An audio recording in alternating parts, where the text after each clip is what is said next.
The rising inequality and growing political instability that we see today are the direct result of decades of bad economic theory. It's time to build our economy from the bottom up and from the middle out, not the top down. Middle out economics is the answer. Because Wall Street didn't build this country. Great middle class built this country. The more the middle class thrives, the better the economy is for everyone, even rich people like me.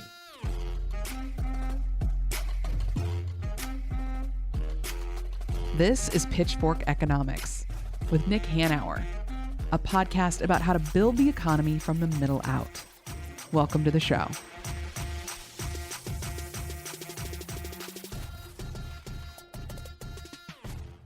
So I gotta admit, Nick, that when you first asked me to come work for you, I was a little wary of whether you'd be just another narcissistic, arrogant billionaire. And, you know, I don't want to compliment you too much, but I was pleasantly surprised. You turned out to be incredibly well-read, well-informed, curious, flexible, and just a much better thought partner than I could have hoped for. And that is why today I am so excited to finally talk about something that you know nothing about. And that is the misery of flying commercial. Yeah, there you go. Happily or sadly, I don't have to do much of that anymore. No, you don't. And no, I do occasionally though. Yeah, in first class, international, which is still a surface side. Well, when was the last time you flew economy on a domestic flight? Recently, I flew economy on a domestic flight just a couple of months, 3 weeks ago. What, I did. Private jet in the shop? No. I just had to get from one place to another quite quickly and did. Okay. And it was not that miserable. Well, here's the thing. I've been in your plane, and which is not miserable. It's not miserable, but for the most part, for people who want to know what it's like on a private jet, if you think like there's bikinied flight attendants serving us champagne, it doesn't work that way. It is a tube in the sky. The seats are very comfortable. There's plenty of room. Nick is a gracious host who actually loves to serve like airplane food to us himself, takes the plastic wrap off the crudité tray and puts it out there. Nick, famously not much of a drinker, so it's not a boozy flight, but there are a nice soft drink concession. For me, the best part about it is I drive 5 minutes to the north end of Boeing Field and park my car and get on a plane and don't have to deal with all the airport crap. But I make this point because flying, really, the physical experience of flying really hasn't changed much in the past 60 years. If you were flying in the 70s before deregulation, the technology hasn't changed in the last 60 yes. I mean, the avionics have gotten more sophisticated. Right. The physical hardware has not changed all that much. Yeah. You are basically strapped in a seat in a tube in the sky, in a pressurized tube in the sky. And you might think that over 60 years, the experience would get better. You're not flying any faster. Because really you're up against that speed of sound. Once you go supersonic, it's a whole other thing. So you're flying at sub-supersonic speeds in this giant tube, and yet the whole experience is so much worse now than it was when I was in my 20s, when I was a kid, before deregulation at all. It's like they go out of their way to make it miserable at every moment, starting in the airport, and a lot of it is the post 9/11 TSA security theater crap that makes you have to get to the airport 2 hours before your flight leaves, just in case there's some kind of delay at security, and taking off your shoes and your belt and all the scanning and waiting in line. Forget about the airport stuff. It's how little leg room there is. It's when I fly, I resent the fact, my father was 6'1", and I resent the fact that I'm not even 5'10". No son should be shorter than their father. This explains maybe a little bit about me. But whenever I'm flying, man, I am so happy I'm not like 6'1", 6'2". It must be miserable for these people because it's tough for somebody my size. the whole where they make you fight for overhead luggage space now because they started charging you to check your bag. So now everybody wants to carry on, and that means everybody wants to board first so that you don't get your bag gate checked and then have to wait for your luggage forever at the carousels. The way they nickel and dime you over everything, whether you're going to get a little crappy food on the flight or Wi-Fi, which you think should be free everywhere because it costs them nothing, basically, to have them. There's a Wi-Fi on the flight. They're feeding you movies and stuff. Why not let you have a little bit of texting or internet when you're on the flight? But worst is the fact that you pay what is still a significant amount of money to get to a certain place at a certain time. And yet the airline has absolutely no responsibility whatsoever to meet that contract. You show up at the gate 15 minutes before it's supposed to close, and you can lose your flight, and that's your fault for not being there early. But if they just don't, there's a storm in Boston, and you're trying to fly from Florida to Seattle, and because of that, their system is delayed, and you don't make your connecting flight, and you're left in Chicago, that's on you. It's not their problem. They'll get you there eventually. Maybe 2 or 3 days out, they'll find a spot for you, but that's not your problem unless you want to go and buy yourself another ticket on another airline. And this happens all the time. And so you can tell I've had some of these experiences, Nick. It is a whole different system than it was when I was a kid, where if your flight was delayed for whatever reason, the airline would put you on the next flight out, regardless of the airline. You could take your back then your Pan Am ticket and use it on TWA. It was a time, Nick, I don't know if you know this, but the airlines, they used to treat you like customers instead of those things they store in that space above the luggage compartment. Yeah, no, I vaguely remember. It used to be better. But today, we're not just going to hear you rant about how shitty the service is and the experience is. Today, we get to talk to one of our favorite people in the whole wide world, who's a law professor and director of the Vanderbilt Policy Accelerator for Political Economy and Regulation. And Ganesh is just, one of the smartest, most creative people we deal with in our policy world. He was a senior advisor to Elizabeth Warren, done so many things, wrote one of our favorite books, The Crisis of the Middle Class Constitution. And he has a new book out that should be music to your ears or music to your eyes or whatever it is, Goldie. I know you've read it, Why Flying is Miserable and How to Fix It, which details sort of the arc of the development of the airline industry in the United States, the way in which it grew, the role the government played, the long history of regulation and then deregulation, and where we went wrong.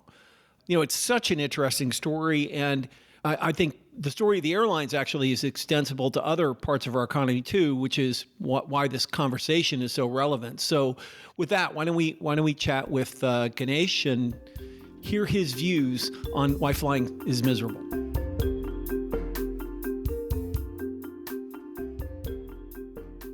I'm Ganesh Sitaraman. I'm a professor at Vanderbilt Law School, director of the Vanderbilt Policy Accelerator, and my new book is Why Flying is Miserable and How to Fix It. I love it. Now, this is something Nick is not very familiar with, the idea that flying is miserable, because he flies way above the rest of us. But I got to tell you, Ganesh, this has been a pet peeve of mine forever, because I am slightly old enough to remember what it was like flying before.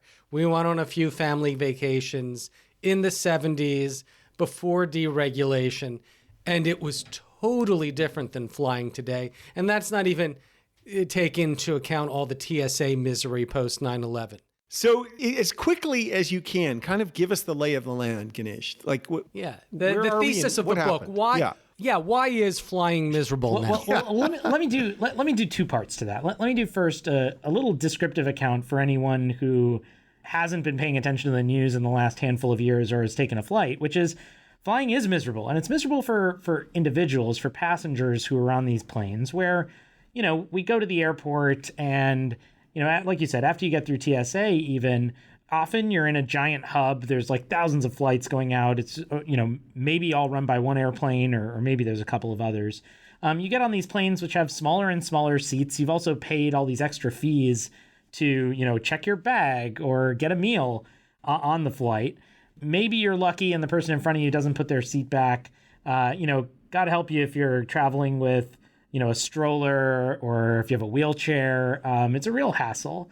And if you zoom out from the passenger experience, which has gotten frustrating, there are just a lot of problems in the industry. We had a period of massive, massive profits for the industry in the 2010s. And then COVID happened. People didn't want to fly, and the airlines came rushing to Congress asking for taxpayer support. Same thing happened, by the way, 20 years earlier. We had lots of profits in the airline industry in the 90s. 9/11 happened, big demand shock, and the airlines came running to Congress asking for bailouts. So we have a problem on the kind of boom and bust cycles in the industry. We have a real concentration problem in the industry too. We've got 4 big airlines, and those 4 big airlines now have a larger market share than the biggest 4 airlines had under regulation in the 70s. Now, part of the pitch of deregulation was we were going to have more competition. We actually have less competition now under the so-called unregulated, competitive market system. And that's not just at the level of the biggest airlines overall. You really see it in airports. There are some airports now, take Detroit, for example. Delta has, 70, 80% of Detroit. During regulation, they only had 30% of Detroit Airport. So there was a lot more competition at the airport level instead of having a small number of these fortress hubs. And then all of this is a problem for you only if your city actually has air service. But 74 cities have lost service since COVID from at least one big carrier. And a number of cities have now lost all major carrier service. So if you live in Dubuque, Iowa, if you live in Toledo, Ohio, there's no more big carriers coming to your town and offering flights. And that's a huge change from the past.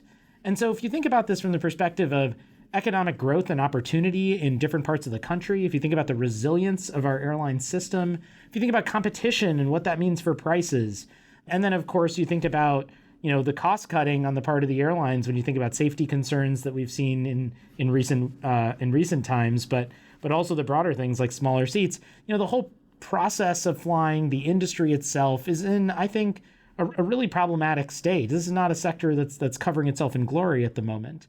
And all of this, in my mind, goes back really to deregulation in the 1970s. And the reason why is because, in the pre-deregulation period from the 30s to the 70s, Congress decided that we wanted a stable, reliable airline system. And what they recognized is that airlines are not a business like any others. They're not the same as like starting a restaurant or manufacturing coffee mugs. It's not going to be totally competitive. Well, there'll be hundreds of players. And that's because, there are network effects, there's economies of scale, there are barriers to entry. And all of these things basically, we can get into the economic details, but, they're all fancy ways of just saying bigger is better. And the more scale you have, the bigger you are, you're going to do better. And so in an unregulated environment, what that means is you either end up with monopolies and oligopolies, or you have so much competition that there are price wars. Airlines are going bankrupt. They need subsidies to stay alive. And if you let them go bankrupt, you then just have massive consolidation. And then you go back to having monopolies or oligopolies and all the downsides that come with that. And so that was obvious in the 1930s to people that this was a different kind of business. And so they set up a regulatory system that was designed to navigate all of these challenges, ensure access around the whole country, have some amount of regulated competition, not too much that airlines would need subsidies, not too little that there would be monopolies. And they did this pretty successfully for 40 years. And in that period, more people were flying, prices were regularly going down and consistently. And there were big innovations like the move from propeller planes to jets. And then in the 70s, a number of folks said, this is a terrible thing. And we should actually just have pure market competition. We should let the airlines fly wherever they want, whenever they want, charge whatever they want, and everything will be better. We'll have dozens, maybe even hundreds of competitors in the airline industry.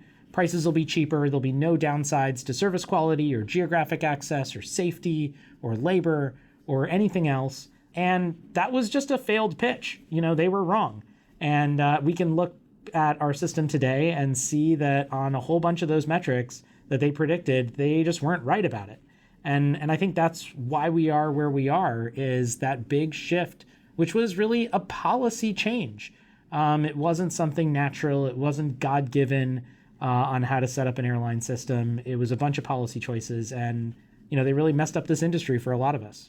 Yeah, interesting. It's worth just noting, though, that the deregulation push coincided. When I read your book, it was really interesting in sort of tripart crises in the industry at that moment, too, right? You had kind of a demand problem, and then you had the doubling or tripling of the fuel costs, and they were all losing money and stuff. There was a moment there that created kind of the energy around deregulation. Isn't that true? Yeah, exactly. I think there was sort of a perfect storm that opened up the opportunity to dismantle this whole system that had worked pretty well for 40 years. And what that was I'd say a combination of a few factors. On the economic side, there was, in the late 60s and early 70s, I mean, really in the early 70s, a major economic shock. You had the oil crisis, you had rising inflation. And what this meant was not only higher costs for airlines, but also lower demand, fewer people flying in that period. At the same time, in the late 60s, the airlines had just bought whole new fleets of these wide-bodied jets, which was a big capital investment. And this was the beginning of 747s, right? These huge jets, which are can be really efficient, especially for doing long-haul flights. And so this was a great technological advancement, and the airlines said, like, let's invest in this new technology. It's great. And the challenge, though, is under the way that regulation worked, the way airlines would make money is they would be able to cover their capital expenditures and their operating expenses, and then they would get a revenue amount on top of that. They would get some benefits on top of that for being in the industry. And that was sort of the regulated profits of the sector. Of course, regulating profits, regulating rates meant that competition was really all about service, which is why, as Goldie started, you had all these great experiences flying because they were competing on service to make it a good experience for you when you were flying. That's how they were going to win your business. Oh, man, Ganesh, that 747 from Philadelphia to San Juan, we weren't flying first class, but the entire upstairs was a lounge. You could go up that spiral staircase and you sit at a table and there's a bar up there and they give you a deck of cards. And as a kid, you get like these, model planes and pins and stuff. It was really a thing to fly. It was totally different. And that service competition was because of regulated prices. But when they had this big expense of all these jets and were facing lower volumes and were facing higher costs, they went to the regulators and said, well, we need to cover our costs. And this is just standard stuff in this time period. And so the regulator said, sure, we're gonna have to change the pricing a little bit to address that. So that was going on at the same time. And so you see lower demand, higher prices because of these changes and investments in the rate regulation at the time. And that's combined then with this kind of intellectual environment in which the Chicago school economists on the right had been pushing for many years to basically say that we should run all these businesses the same. And we should think primarily about marginal cost pricing as the way to do that. We shouldn't have regulation, even in sectors that might look like they're oligopolies. Let's let the market just be the market. And you had people on the left, like Ralph Nader, saying that these systems of government regulation are really forms of industry capturing government in order to harm consumers and to help the industry. And so the kind of left-wing Naderite supported in the political process by Ted Kennedy and Stephen Breyer, who then wasn't a Supreme Court justice but was a staffer to Kennedy, and the kind of right-wing economist energy plus the kind of general Republican view of, being against big government, those things merged with the economic context and created this opportunity for what was really a radical transformation of a huge sector of the economy all at once. Now, let me do the typical pushback because I have had this has been, like I said, it's been a pet peeve of mine for years, how terrible flying is. and that it doesn't need to be this way, and that it's mostly a consequence of deregulation. And I get the pushback, but flying is so much cheaper today than it was back then. If it wasn't for deregulation, only the rich would be able to fly. Yeah, this is one of these like persistent conventional wisdom myths that I think really, really needs to be blown up. And I do it in the book, but I'll for everyone listening, here's the version that I'll tell you why that's not right. And there's a bunch of reasons. So the first one, which is the most obvious, is, people will say, well, prices went down after deregulation. And often they'll even show you a chart that starts in like 1978 when the Deregulation Act was passed, or 1980, and it'll show prices going down. That's true. Average prices have gone down since 1978, 1980, since deregulation. If you pull that chart back and go all the way to 1950, it turns out prices were going down the whole time before that too, and at the same rate that they were going down just about afterwards. So there's no big discontinuity where prices were higher before by some crazy amount and then it sharply declines at deregulation. It's actually a consistent decline for the entire, period of the history of airlines after World War II. So that's the first point. It's not obvious deregulation did this. The second thing is that that's average prices. And right. In part, when we talk about average prices, we're a little bit comparing apples and oranges here because, Goldie, like when you were flying, in traveling in the lounge with your playing cards and probably getting, like, if you weren't old enough at the time, but if you were, probably getting free drinks and all other kinds of things. Free soft drinks, but yeah, no, not old enough. Not free alcoholic drinks, yeah. My father loved the free drinks, yeah. let me tell you. So, you were actually getting a different product than today, where you have to pay for your drinks. Obviously, no one's giving you playing cards. You're checking your bag. You're going to pay extra for that. Like, all of those things you're paying extra for now. So all those additional fees are not built into that structure. So we're comparing a little bit different things. So that's the second problem. A third problem is that one thing that's happened is we've seen the real reshaping of fees and of prices overall. So in the late era of regulation, the way they regulated prices is they basically required the airlines to charge equal fares for equal miles. So the price of a flight was tied to how far you were flying, which kind of makes sense. And they wanted equal fares for equal miles so that if you were flying between a small town and a big city, maybe lower volume, that would still be affordable. And it would be the same price as flying between two really big cities. And why that's important is because we are a gigantic country. And if you want to have economic growth and opportunity in places that aren't just, New York, Washington, LA, San Francisco, Chicago, you need to actually have people be able to get to other cities and to be able to go there, and for businesses to be there and have their customers fly or their suppliers get there. And you need airlines and you need transportation infrastructure for that to work. And so if you want that kind of ability for there to be growth, communication, commerce, tourism, and everything in a lot of different places, you need to have flight access. And so the equal fares for equal miles ensured that you had affordable flights, even in places that might have a little bit lower volume and were a little bit smaller. So in a sense, the system was subsidizing the smaller cities. You were paying a little more on those busier routes in order to keep airfare affordable on the less busy routes. That's right. And in technical terms, this is called a cross subsidy.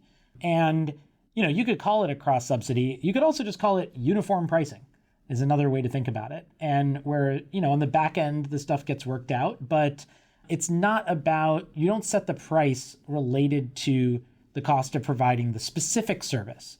And this is important because another way to think about it is you don't have to conceive of the service as a specific point-to-point flight, but you conceive of the service as national air network and service to lots of different places. And so if you think about the post office, this is where this idea comes from. You pay it the same price on a stamp to send a letter from New York to Washington or San Francisco to Seattle that you pay to send that stamped letter from New York to Minneapolis or New York to Alaska or New York to Birmingham, Alabama, or Seattle to any of those places.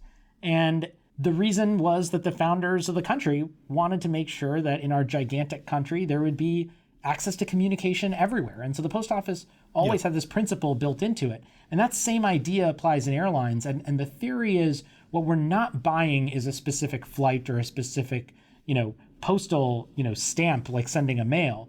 What you want to provide as a service as a country is an infrastructure that is accessible in a lot of different places. And so you got to think about it as a system, not just as a particular point-to-point service. And so what happened after deregulation, though, is when you deregulate that system and let airlines fly wherever they want, they're going to drop all the places that are smaller. They're going to cut back service in those places, and they're going to consolidate operations in the places that are the highest volume, the biggest cities. And that's what happened. And that reshaped prices in a couple ways. First, it meant that if you live in these really small places, you might pay a lot more for flying because there's a monopoly and there's low volume in those places if you have access at all. And then the second thing it did is it pushed airlines to create these big hubs where they would have a lot more efficiency in their operations if everyone has to fly through, say, Atlanta, if you're on Delta, or Dallas, if you're an American.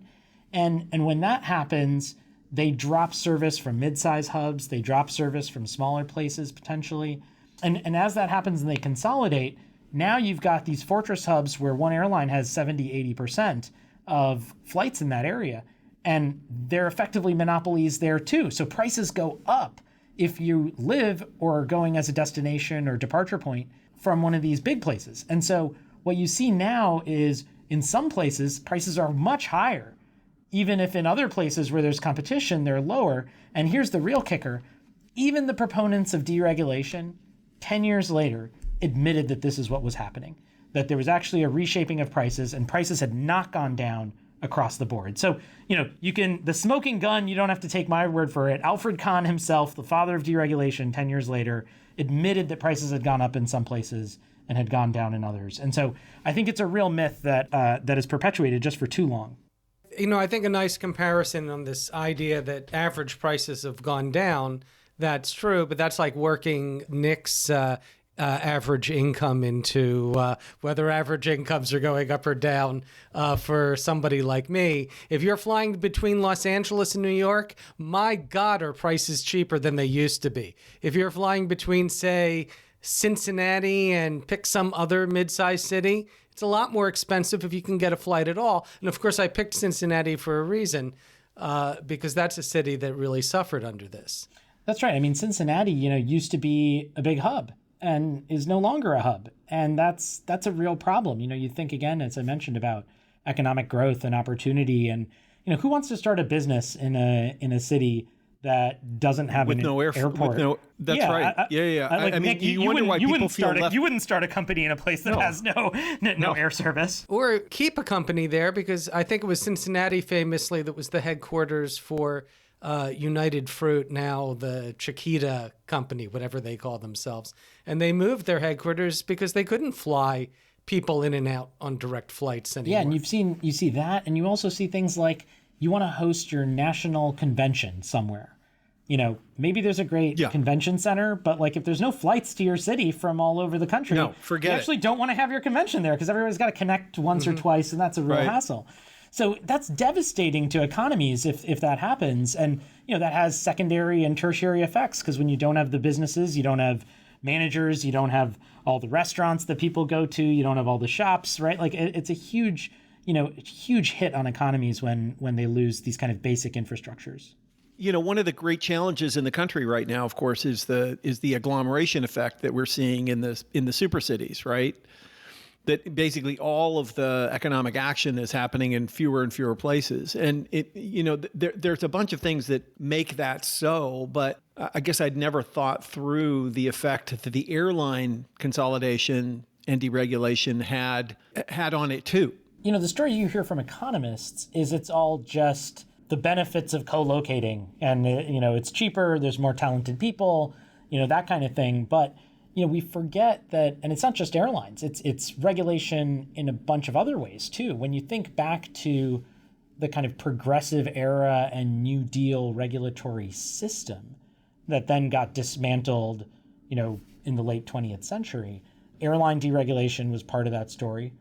Railroad deregulation is also part of that story. I recently read a paper that was making the point that railroad regulation helped expand economic access in a bunch of places, because what the railroads would do is they would charge cheaper prices for longer hauls between big cities than they would to the shorter hauls where the same railroad was going to stop along the way. And so they were charging farmers more for, a subset of the rail line, and that made it harder to live in those places. And when they regulated and prevented that, that helped. So there's railroad deregulation, there's airlines. You can think about telecommunications. We have regulations in that area. Today the biggest, I think, example of that is the absence of a kind of provision of service in rural places on broadband. And that's another version of, how do we provide these basic infrastructural goods? Are we going to do it by just subsidizing, the biggest telecom companies, or do we have a system that says, you get access to this whole area, but you have to provide service not just to the big city, but also to the rural places around it. Yeah. And we famously did that with the old AT&T monopoly, where we city dwellers were paying this fee to provide rural telephones, to help subsidize rural telephone service so that everybody had access. And electricity, another example. And across the board in a bunch of areas where we have geographically spatial networks, the common theme is it is more expensive to provide service to some areas than others. And we have to decide as a country, are we giving up on those places and they're just going to be too expensive to live there? Or do we actually care about the whole country and want people to be able to live in different places? Right. And the policy of the United States really from the founding through the 1970s, 200 years, was we want to encourage people to be able to live and have infrastructure access to basic goods and needs in lots of different places. And in the 70s, people turned against that. And I think we've been seeing the effects in geographic inequality and economic outcomes and health outcomes and all other kinds of things too, in part, not completely, but in part because of these regulatory changes. Now. Yeah. We're doing it to hospitals now. Like we're letting private equity do to the healthcare system what deregulation did to the airline system. You roll up all the healthcare providers, get rid of all the hospitals in rural areas. They're all in cities now. And that's a huge problem because where do you go to get care if you live in those places? You have to drive in an ambulance a few hours or get airlifted out. I mean, it's a challenge all around, and it's a fundamental problem, but it's a solvable problem. And I think that's the real point, is this is a policy choice to decide how we want to govern ourselves and how we want to shape economic opportunity in a way that works for a broad group of people or only people who live in a few places. That's a good segue, because your book is titled Why Flying is Miserable and How to Fix It. Let's get to the how to fix it part. Yeah. Re-regulation? Well, so the way that I think about this is that we have moved into a different place now than we were, 1978. Like, I'm not sure you can just say, let's just repass the 1938 Civil Aeronautics Act and it'll operate just fine right now. I think we have to learn from both systems that we've had. I think we need to try to find ways to do things that are new and fresh, but that learn from the fact that this isn't a purely competitive industry, that a whole bunch of parts of it have not been working. And so to me, there's really three principles, and I'll give you one idea in each, though I talk about others in the book and in a new white paper that I've just published also. And so the first principle is no more flyover country. I don't think we should have a system where we don't have access to a lot of different places in the country. We should have service in a lot of places. And so the idea there is what I call a draft pick system. And you can imagine this as like an NFL draft or NBA draft, whatever your favorite sports team is, sports franchise or system is. And you imagine the big airlines as the teams and the cities as the players. And you'd have a category of cities that don't get service, that are a little small or lower volume. They'd all be on the list. And, the teams, the airlines would pick one by one until all the cities are used up, and they'd have to serve those cities with affordable rates, with a certain number of flights per day and per week. And that would be the deal. And part of the deal is, you don't just get to start an airline. Like it's a privilege that the public gives you to be able to fly over our common airspace, and with privileges come obligations. And so you have a duty to also engage in some public service, and that's going to mean serving those places at affordable rates, and you'll make the cost work. Maybe you want to change the prices on this route, maybe you want to pay your CEO a little bit less, maybe do fewer stock buybacks. Like, you'll figure out what you're going to do, on your end, but you have to serve these places at these affordable rates. Second principle, no more bailouts, no more bankruptcies.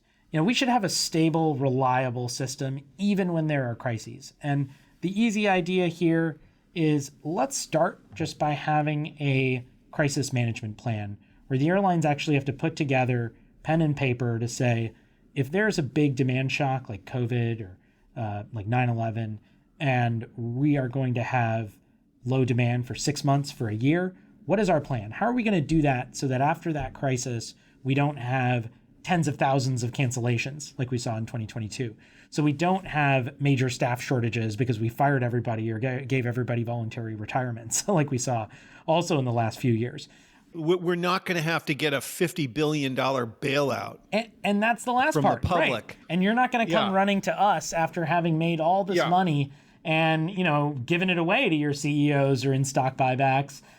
What's your plan for how you're going to do that? And show us that plan, like have that ready, because I think that's an important part of this. They should be thinking about that. Yeah, the airline bailout, if I could just interject, that airline bailout is one of the greatest scandals in American history. I mean, I just, every time I think about it, my blood boils. They just gave all that money away to shareholders. And then when times got tough, came to the public. They didn't keep that money on their balance sheets. It's just unbelievable. Which Ganesh raises an idea. I mean, a lot of people criticize the airlines now for essentially being banks, what with all the credit cards they issue and the frequent flyer miles they sell and so forth. Well, if they're going to operate like banks, why don't we regulate them like banks and require them to keep adequate capital reserves? And that's right. Maybe that's part of these plans is it's a rainy day fund. You could call it adequate capital reserves or a rainy day fund.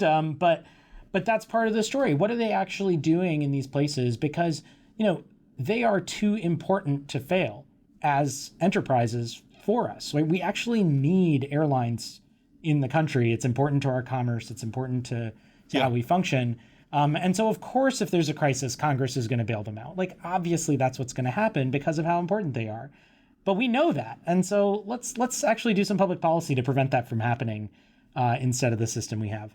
And then the last part is, I think we need to look hard at fixing our, fare structure. And that means, fair and transparent prices for people. And I think there's a lot of reforms in this area. So, there's a bunch of abusive practices in these airline point systems and programs that we should tackle. I think we've gone way too far in these junk fees and unbundling all the different elements of flying. We should have some minimum standards of service, which include things like minimum seat sizes, inclusive fares that include very basic things in them. And there can be different tiers, and they can go higher than that. But we can't just constantly have this race to the bottom where the seats get smaller and smaller and smaller and smaller until, we're all sitting on each other's laps in order to fly. Like that's not a workable system for us. So I think we need to address that as well. So you've been pitching these ideas. What type of response are you getting from legislators, policymakers? Well, I think there's been really 2, maybe 3 sets of reactions that are hopefully encouraging, I think. There's a small number of people who are just so dug in and invested into the kind of mythology of deregulation and religion of the market working in this area that they're just unwilling to see, the problems that we face and admit that policy could actually do something to fix it. And so, put that aside, there's always going to be some of those folks. What's been really striking to me are the other 2 groups, which is there's a lot of people who I think, Goldie, will raise the point that you did, but didn't prices go down? Weren't there all these benefits? And they've heard that stuff before. It's kind of in the air, but they've never really thought about it. They've never really looked into it. And when you talk to them about the problems, they say, wow, yeah, these are real problems. And they recognize that there's a connection here and what's gone wrong in their lived experience. And I think that's really important because for change, it'll be getting those people to move. And then, of course, there's the people who are totally on board with it and very excited. But to me, what's exciting about this moment is the facts are on the right side. Nobody can look out at the airline industry as it is now and the experience we've had in the last handful of years and say, my God, this is an amazingly, working system. This is the best it could possibly be. No one thinks that.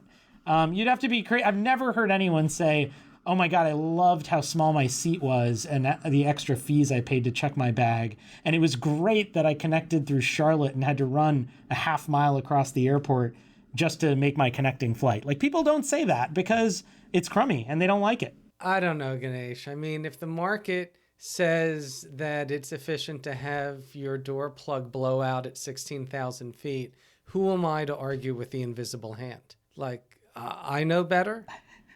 Well, I think you all do know better. Let me put it that way. Like, part of the whole point is the model of the market is not working here. This is not how it works, and we see that every day. And I think that's partly what's working for people who want change here. The other thing that gives me hope in this area is a lot of the things that are problems have just huge and broad bases of people who could support them.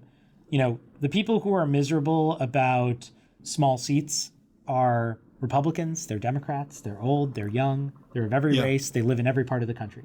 The people who are irritated about losing service in cities, they live in cities, Toledo, St. Louis, Cincinnati. They also live in really small places and rural areas. They live in states like Wyoming and Cheyenne, which, Cheyenne actually guarantees the revenue to one of the airlines, which is a fancy way of saying like they pay the airline if the airline doesn't make enough money off of their route. And when you talk to some of these small places, the way they talk about it is like it's a shakedown. It's a gun to the head saying we're going to destroy your city by leaving unless you pay us. And so guarantee that we make enough money off your route or else we won't be here anymore. And, those are people who are not living in the biggest places and they're all over the country. And so, I think there's a potential real opportunity for something that would be very popular. Of course, the airlines are going to fight back big time. But I think the way we make change is we start talking about these things now. And hopefully, in the worst case, if there's another big crisis and the airlines aren't prepared and they come running to Congress asking for yet another bailout, at that point we say enough is enough. And there's actually the coalition to do something about it. It's funny. Would the incumbents, at the time of deregulation, a lot of airlines didn't want it. They had, decades of a stable, profitable industry. Regulation worked for them. You'd think there might be some incumbents now who might see the advantages. Maybe. I think a lot's changed since then. And part of it is a kind of status quo bias. But, part of it today is also, we haven't talked much about this, but, the dirty little secret is that the big airlines don't really compete with each other either. And so we also all pay higher prices because of that. And there's different components of that. But economists have shown that, in part because the biggest airlines have common shareholders, including some big ones, that they really have no incentive to compete on price. And the real price competition really only comes in when you get someone like, Spirit, one of these ultra low cost carriers jumping into the mix. But when it's just the bigs who are serving the same cities, let's call it that, and they don't really compete, even though they're serving the same places. And so you pay higher prices there too. So, one of the things that I think the issues you raise are extensible to some other industries too, aren't they? Yeah, it's not just the airlines. Yeah, that's right. Obviously, telecommunications has been a big problem. Obviously, the lack of broadband outside of major cities is a great example of exactly the same problem, right?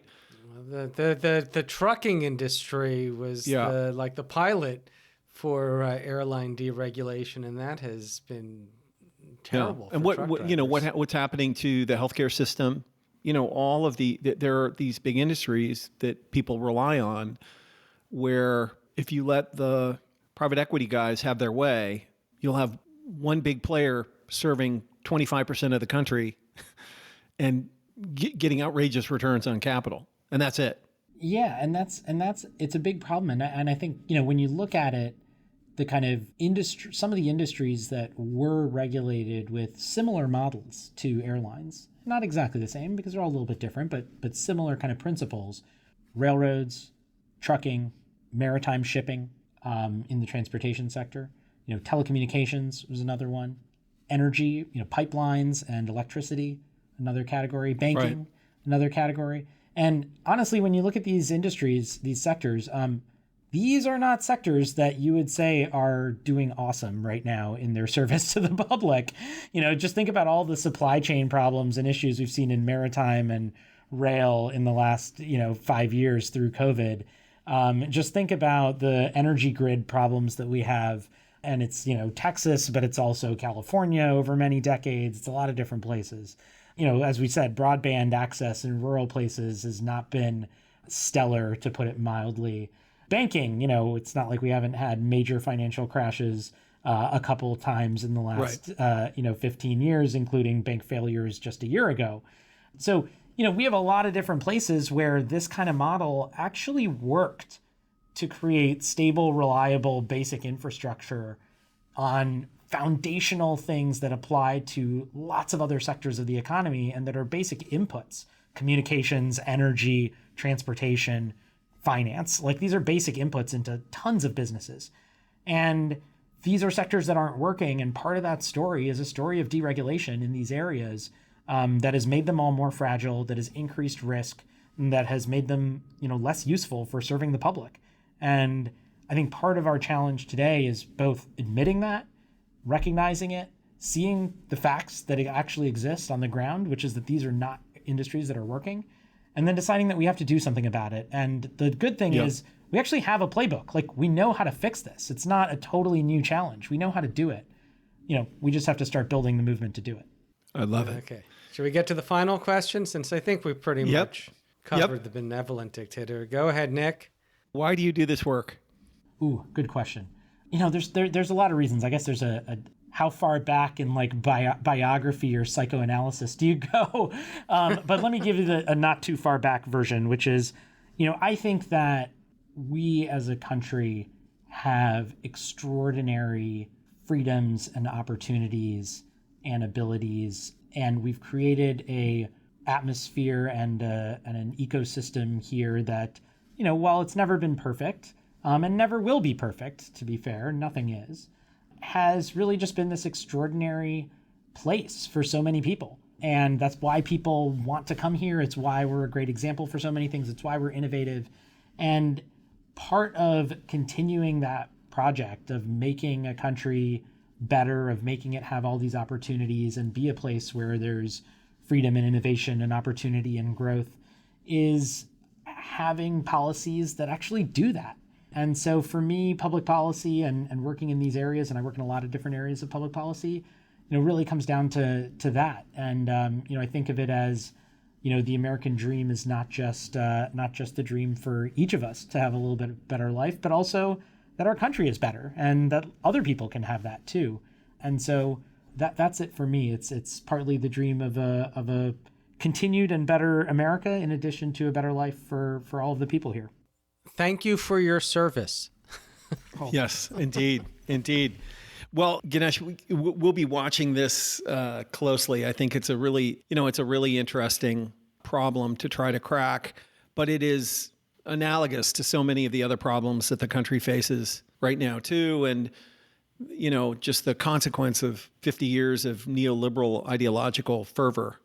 And, we're paying the price for a lot of that today. So hopefully we can make it better.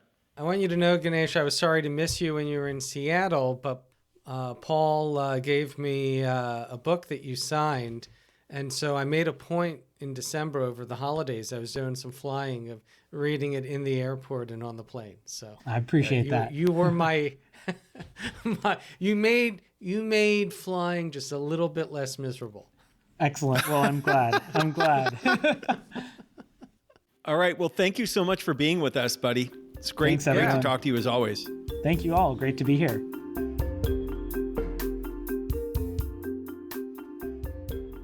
The thing about that conversation and Ganesh's book is how much it reminded me how backwards we've gotten the economy, in the sense that, we used to believe that the purpose of markets was to serve the society. Mm-hmm.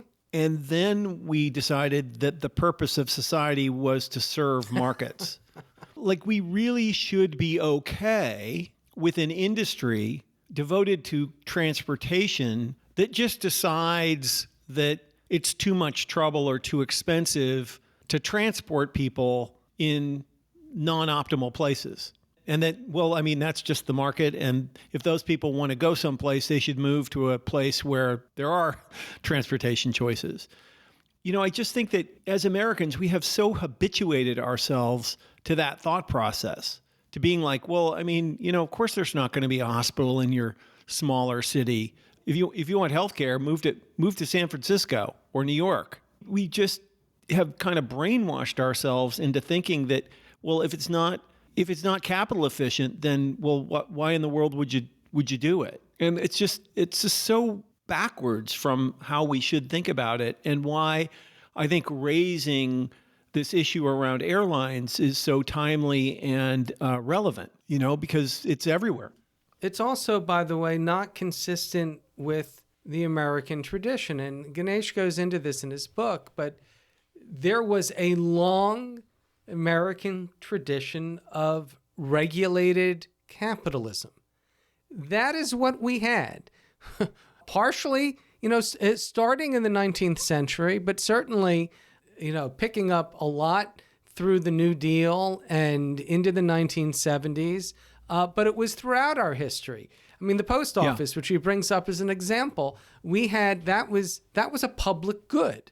And there were all types of things that were inefficient about it. The fact that periodicals, you know, we still have this remnant of it, media mail.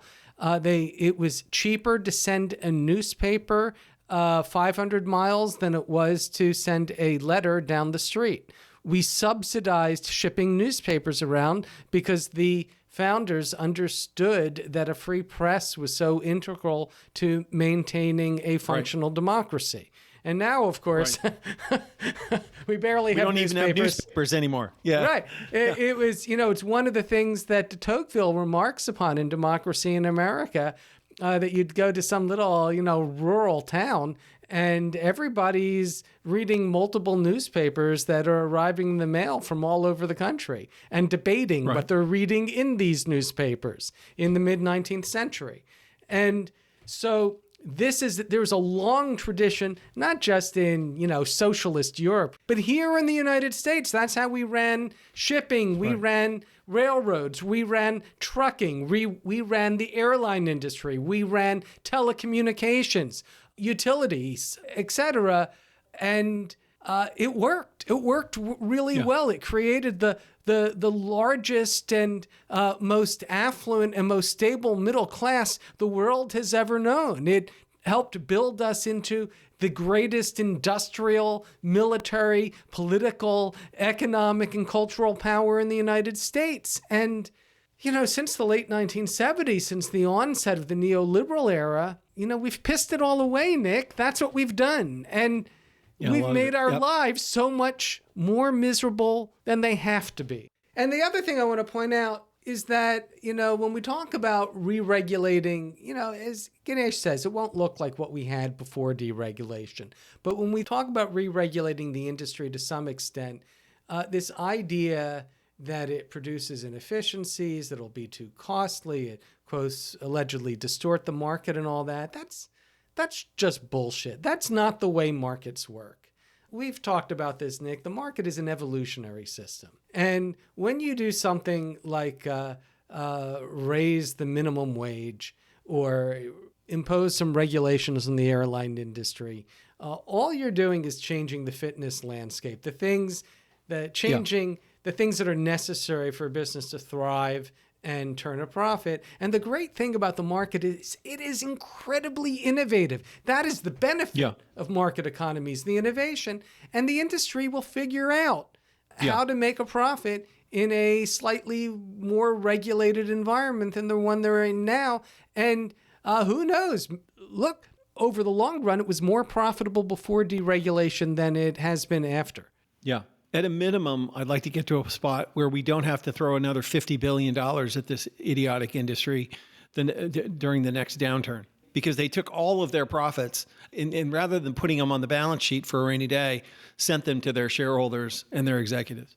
Even now, as they're carrying tens of billions of dollars of debt, they're doing stock buybacks and dividends. So the various airlines. And so they're leaving themselves vulnerable to another downturn. And but who cares if you're just going to get the bailouts? I think that if you do stock buybacks, when things go bad, your shareholders should have to do stock givebacks. I agree, 100%.